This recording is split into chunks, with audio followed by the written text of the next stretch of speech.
Hello everybody, this is Wolf Walker, or Oakley, however you know me, and this video is how to be a better student. Basically, I was inspired to make this video from my classmates asking me what I was doing to get my A when they were all struggling to get B's and C's and maybe even D's, I don't know. So these are a few study tips came out of that scenario. Basically, it was a 100-person class, it was a history class, it was the last one I needed. And I'd already graduated, but I went ahead and just took an extra class anyway, and I had to get an A. I didn't want my GPA to suffer, so I went in there with this attitude that, I was going to get this A no matter what, and these are some of the things I did. And a little side note was 95 out of those 100 people I went to class with did not get A's. There's only 5 people that got A's out of 100. I was one of them. So you can imagine the numbers, right? 50% of the class did not even finish. They dropped out. So 50 people, they weren't even included in this video. They didn't even show up maybe more than 2 to 4 weeks. So, out of the rest of the 50 that made it, only 5 of those people got A's. Is it a secret? No. This is what you need to do. All right. So basically, we're going to ask why even get a degree. What's the point, Why go to all this extra school? It's really easy. High school dropout, you're going to make about $18,000 a year. High school graduate, maybe $27,000. You get a 4-year bachelor degree, $57,000. You get an advanced degree, PhD or doctorate or medical degree, you're talking $72,000 and up. These are numbers just off the internet. It might be a little modest, it might be a little overboard, but either way, you could easily see, you spend 4 years in school, you're going to almost triple your money that you'd make as a high school dropout, or even a high school grad, you're probably going to double your money. So it could be very well worth putting in this extra work. Okay, let's get to the points now. Alright, my first point is you got to be prepared, and it kind of has a couple little subcategories. The first one, you need to be on time and first in line, and it really matters. This talking, not 10 minutes early, you need to be 15 minutes early. If you only got 10 minutes in class, speed walk to that class, you make sure you're there. I was there sometimes before the teacher was, standing outside the classroom, and, he's looking at me all surprised, and I'm like, hey, I'm getting this A. Also being prepared, you need to have extra everything. Have an extra pencil, have an extra pen. I had 2 of everything. I had extra highlighters, I had extra Scantron sheets, and of course it's the day of the test, and everybody's asking, oh, can I have a Scantron? I was selling them for $1 a piece. They only cost me 25 cents. No big deal, but, these people were unprepared. They knew when the test was, Another one about being prepared, read the syllabus every day. If the teacher gives you a syllabus, read it every day.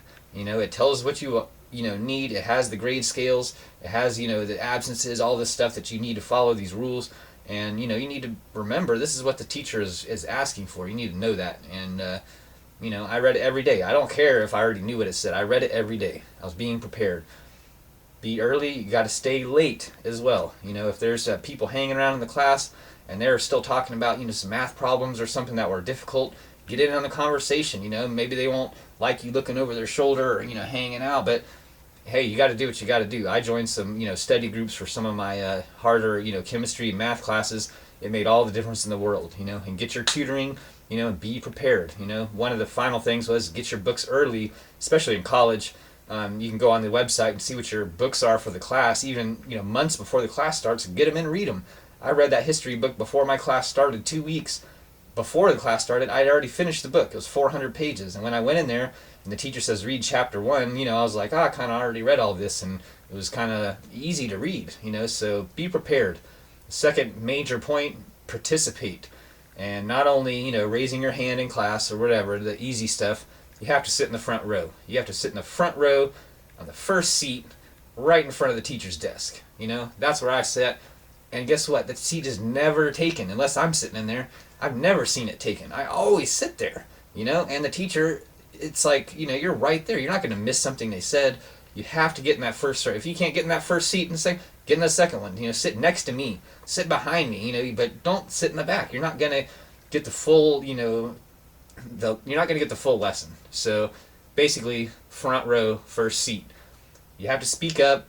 You have to ask questions, and you have to offer feedback. No teacher, they may want to see the bobblehead, yes, I understand. And a lot of people do that, and it's good. It shows you're interested, but you could be half asleep with your eyes closed and bobbing your head. You need to be engaged in the conversation. The teacher's asking questions. Hey, that's a good question. Answer it. If the teacher's asking for questions, you better have some good ones. And if the teacher's just talking, maybe offer feedback. Yeah, that's a good point. I never thought of that. Maybe they will like that. It's what the teachers want. They want to be heard. They want to hear your voice. And finally, in participation, join study groups. I said before, you have to kind of get in with these groups, and it really makes a difference. Just don't be one of these people not participating. You have to just get in there. This is what you're paying for. If you're in college, you're paying for this class. Take every advantage. Get in these study tutor groups. I had free tutoring twice a week for this class. I was in there. Out of 100 people, guess how many people were in there? 5 people. And none of those people were getting A's except me. So, it's there. It's free tutoring on history. What else can you ask for? Okay. One of the other major points, find your own study method.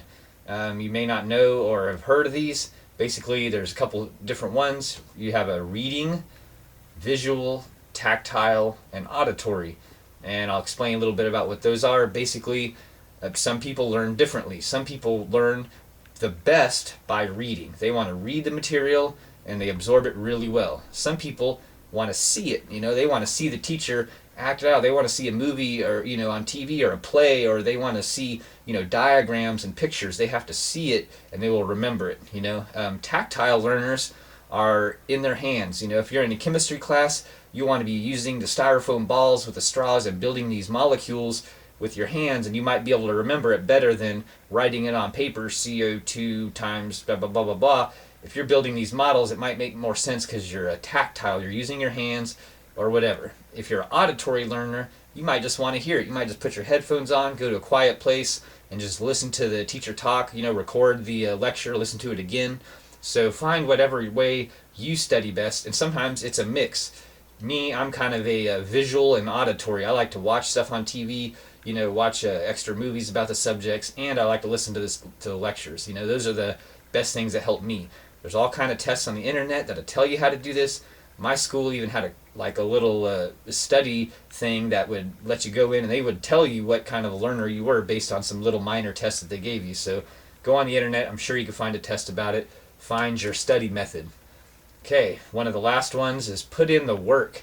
You're showing up to this class, you're paying money for it, you're gonna, and you're there. Why are you, half trying to do this? You don't want to just kind of do it. You have to do it, and it's going to be done. Pretty soon you'll be finished and you won't have to go to class anymore. You'll be earning a lot of money. So put in the work, when you're home, do the homework, turn off the, background stuff, do the work. It makes a difference. And read extra. When you're assigned 25 pages, read 30. See what you're going to be reading in a couple days. It only takes maybe 5 more minutes. Go on there. If you're going to be learning about, let's say, George Washington, go watch, some YouTube movies about George Washington after you read the book. And all of a sudden you're seeing like him and, in visual, and it's obviously an actor, but you're seeing a story. And when you're on the test and the question comes out, what did George Washington do on this date? You might just remember because the date flashed on the screen. Oh, there was his face. You're a visual learner and it makes sense. So, read extra, watch extra movies, whatever it takes to get you to know this information. Don't just do the bare minimum, read 25 pages and that's it. You have to do extra. The final point, and that's the best one, you have to go in there and compete for your A. There's 95 people competing, that didn't get the A, and there's 5 people, for some reason, they know how to do it. And they're your competition too. But when you go in there, you have to look at those 99 people and say, look, all those people I'm competing against. I'm running the race against them. And the teacher, they could hand out as many A's as they want to. If everybody did all the work, there's going to be 100 A's. But it never happens like that. There's only 5 or 10 people that get the A out of the class.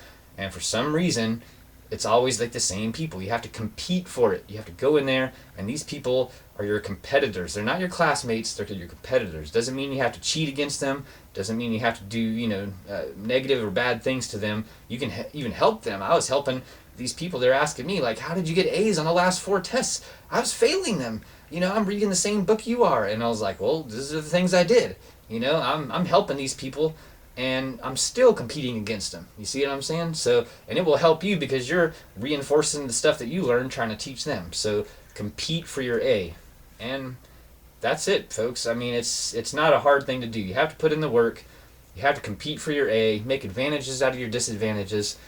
You want to find your own study method, participate, be prepared. On time and first in line. That's the number one. You'll pass the class if you just do that one. If you want to succeed, do all the rest of the stuff I said. All right, guys, that's it. I want you to have a nice day. Do these study methods. They work. I'm telling you. I made a video.